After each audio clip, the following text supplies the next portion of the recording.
In gold, Eric Soler going against in blue from Tacoma High School, Stephen Hopkins. And these guys look pretty quick. Something's pretty cool. One of the cheerleading squads, probably off camera, just to the right here, cheering on their player. That is totally awesome. The school spirit.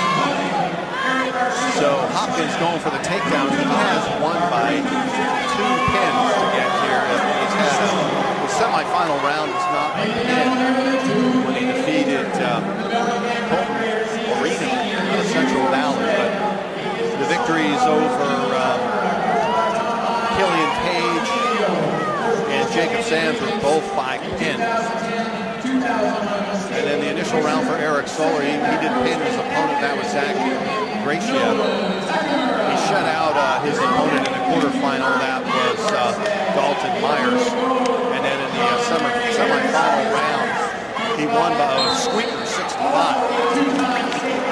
So there's no score. We have a minute gone by. It's pretty much carbon copy of the previous round. Started off slow before Matthew Nguyen came up and solidified the Twins out of Vancouver, Evergreen High School. Yeah, it looks like we're going to have a takedown, and looking for a pin almost there, but no. Backing out of it is Soler. No points scored on that. No points scored. And Soler has Hopkins has his hand behind his back. He gave him 2 points, now they got him pinned. So Soler with a 2-point lead. Yes, Soler 2-0. And we have an injury. Hey, pinned him. He pinned him.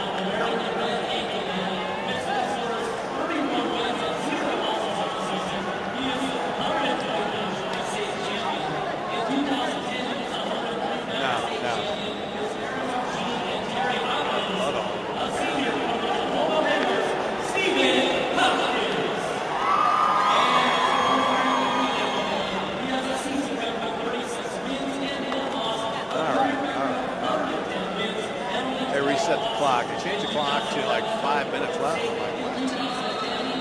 So I'm guessing that you got 5 minutes to rectify the physical problem that just occurred.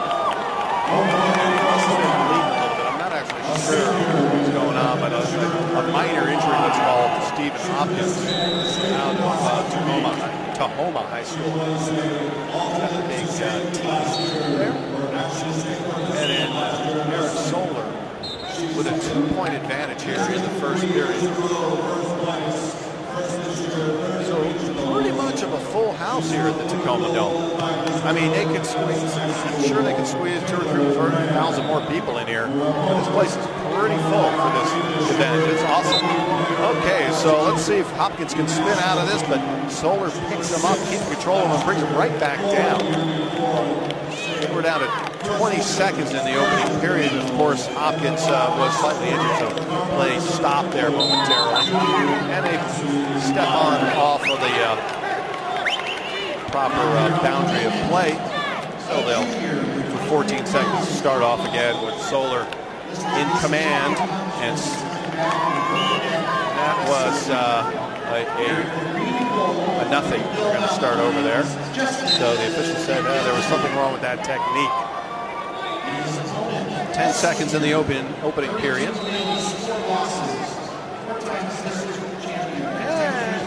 Nope, he didn't quite escape yet. Didn't escape yet.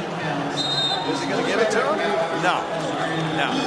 But they were looking for the 2-point escape there right at the end of the first period. It did not happen. Eric Soler out of Lake Stevens came in 4th in the 112-pound weight category in 2011 and 5th in the 103-pound category in 2010. And Hopkins was the state champ in 2010 in the 103-pound category. Also, Stephen Hopkins, he likes to do skydiving. So that's pretty good. He likes to live life dangerously. I mean, if you're a wrestler and you're living life dangerously, you're not going to get out untouched, you know? Probably the diametrically opposed sport to basketball would be wrestling. Basketball, you can't touch the other guy. Wrestling, you better. And so this year, Eric Soler, season record 36-1. He's lost one with 110-12 career mark.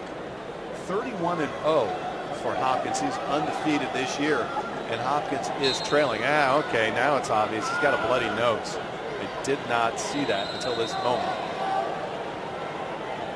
So I'm sure all of you out there watching the video, you caught that before I did. But they're cleaning that all up, which is good because they allow the kids to continue to compete. And, you know, any sport, they're going to make sure the bleeding is stopped because of the, you know, the possibility, potential of the, you know, transmitted diseases through blood. So, got to take every precaution in safety. Although that flies in the face of even wrestling at all, right? Doesn't seem to be that safe of the sport. So we're in the second period with Eric Soler leading 2-0. And the undefeated Stephen Hopkins trying to spin out of it. And it looks like he might get there this time. And we haven't given any points yet because Soler really hasn't relinquished control. So almost 30 seconds gone by in the second period here. They are 2-minute periods. Okay, we got a reversal with Hopkins tying the score at 2. And nowhere's near pinning his opponent, and we can get a good look at the right shoulder of Soler. They step out of bounds or roll out of bounds.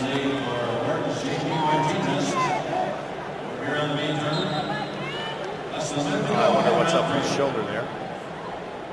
He's had some stitches there or something. So immediately, the undefeated Hopkins trying to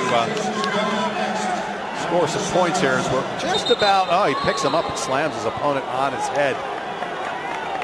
And as that was happening, the officials said, wait a minute, let's not do that. 1 minute and 8 seconds to go in the second period.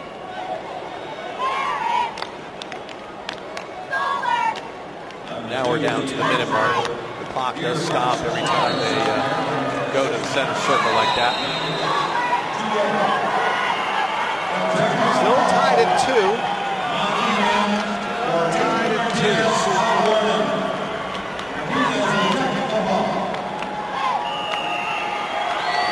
And again, Hopkins tries to pick his opponent up and put him down, but Soler will have none of that. 30 seconds to compete in the second period here at the WIAA Mat Classic on the WIAA Network. Down to 20 seconds. See if Soler can get out of this and score himself some points. And so Hopkins tosses him out of bounds. So point scored against Hopkins. The crowd doesn't like it.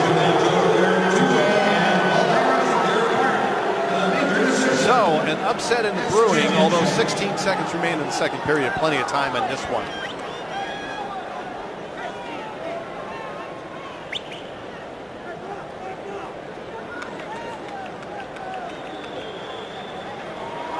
Both players getting words from their coaching staff.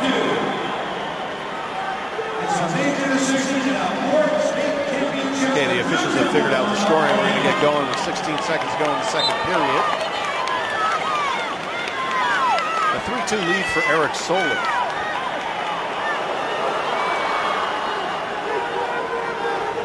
Soler looks like he's going to get, or leaning towards getting control over Hopkins.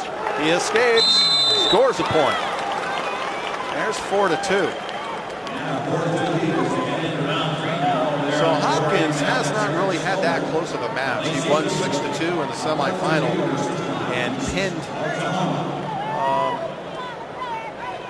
his opponent in the first 56 seconds and in a minute 51.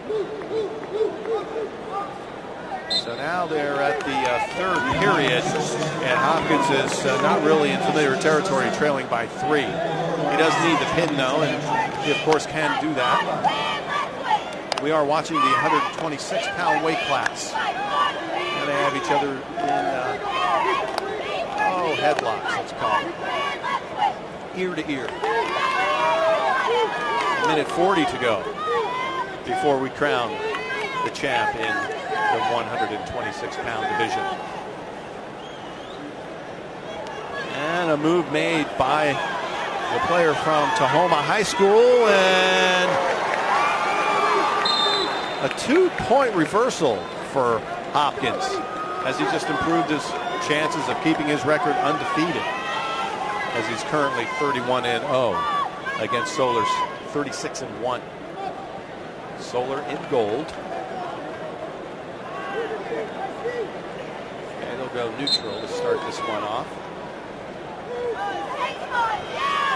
Hopkins in blue. Solar goes for the knees.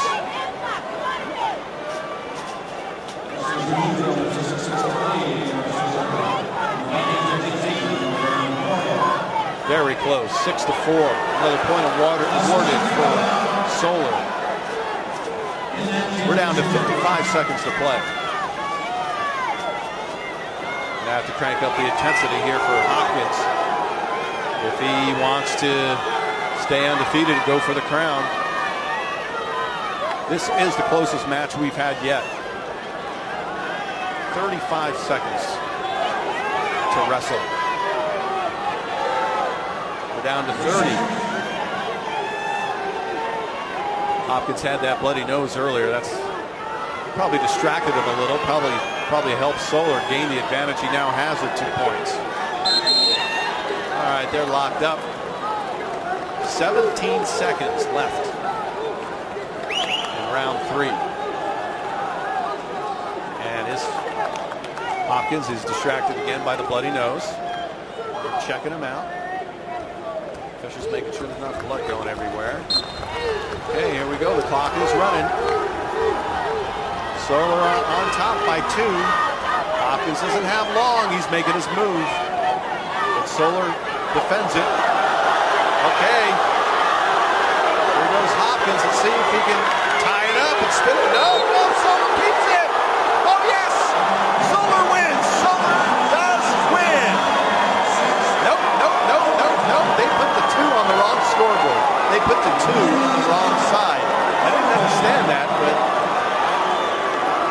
So it's 6-6. We're going OT. We're going OT.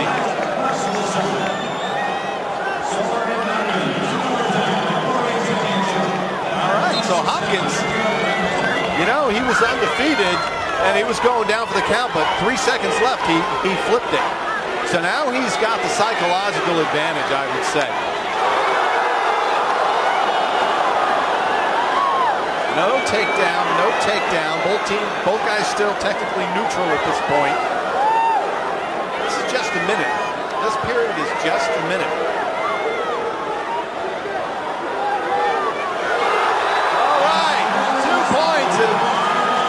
Solar pulls off the upset as he wins it 8-6 in the 126-pound weight classification. And Stephen Hopkins suffers his first defeat of the season.